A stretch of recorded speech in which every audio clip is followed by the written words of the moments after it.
Particulièrement apprécié par les Romains, où il crée la cité de Favianta Loca, lieu agréable, Fayence est évangélisé dès l'an 250, et à partir de 794, dépend de l'évêché de Fréjus, devenant d'ailleurs un lieu de villégiature et de repos pour ses évêques, dont existent encore les anciennes résidences dans la vieille ville. En 909, Fagentia est citée dans l'acte de mariage des parents de saint Mailleul, abbé de Cluny. Les biens de Mailleul deviennent biens de l'Église lors de son entrée à Cluny. Grâce à une fabrique de faïence, la ville se repeuple, notamment par des habitants de Calian, après la destruction du village par Raymond de Turenne en 1391. Considérée comme une ville royale jusqu'à la Révolution française, elle reçoit le 18 octobre 1590, mission de raser, démolir et abattre le château de Tourette, qui servait de refuge aux carcistes. Les évêques de Fréjus possédaient à Fayence un château que Monseigneur de Fleury, futur cardinal et ministre des Finances, fait détruire en 1710, le jugeant inutile et dispendieux. À partir de 1782, les droits de seigneurie sont rachetés à l'évêque de Fréjus. Fayence devient commune libre et son seul seigneur est donc le roi.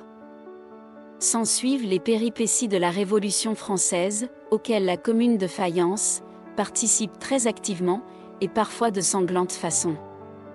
De nombreux témoignages de ce passé tumultueux, remontant avant l'ère chrétienne, sont encore visibles.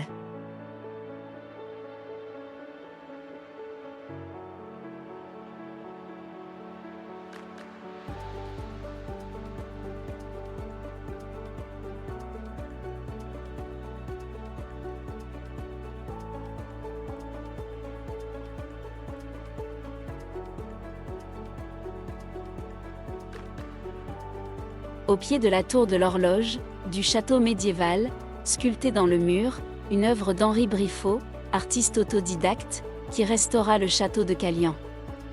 Elle porte l'inscription suivante: « Si tu lui frottes le groin, à jamais, grand bien sera tien. »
La chapelle des Pénitents, autrefois appelée Notre-Dame de Cavarou, avec son clocher typiquement provençal, a été bâtie par les moines de l'Airain au XIVe. Chapelle de style roman du XIIe et XIIIe siècle, elle fut l'église paroissiale de Calian, dès le XIVe siècle, puis fut attribuée à la confrérie laïque des Pénitents blancs, suite à la destruction de leur casette au XVIIe siècle, lors de la construction de l'actuelle église. Trop exiguë, elle perdit son rôle en 1685 après l'inauguration de l'église actuelle. Elle demeura l'oratoire des Pénitents blancs, jusqu'à la disparition de la confrérie à la Révolution.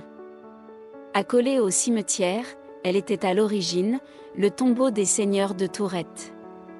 Elle devint chapelle de la confrérie des Pénitents blancs à partir du XVIIe siècle.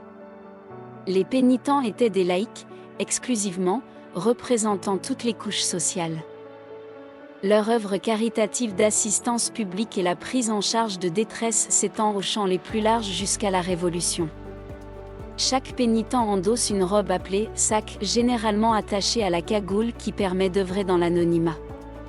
La couleur désigne une action caritative précise et un patronage religieux.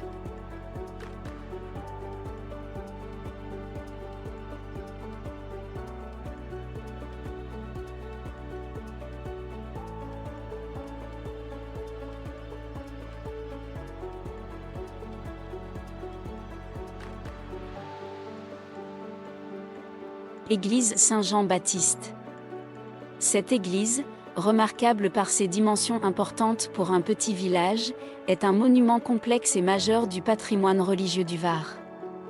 Elle est la troisième église du Var, par ses dimensions après Saint-Maximin et l'Orgue. Il faut tenir compte du fait que les évêques de Fréjus étaient alors les suzerains de Fayence. Malgré cette présence, il n'y a pas, dans cette église, une débauche de décors et fioritures comme c'est souvent le cas. C'est une église baroque de la grande époque, conçue par l'architecte André Ferraud et l'ingénieur Bonvoisin. Son autel est inscrit aux monuments historiques, en date du 1er août 1967. Elle impose ses 25 mètres de hauteur avec un clocher extérieur de 37 mètres. Cette église, qui mesure 50 mètres de long sur 20 mètres en croix latine, est pourvue de 3 nefs, 4 travées et une abside semi-circulaire.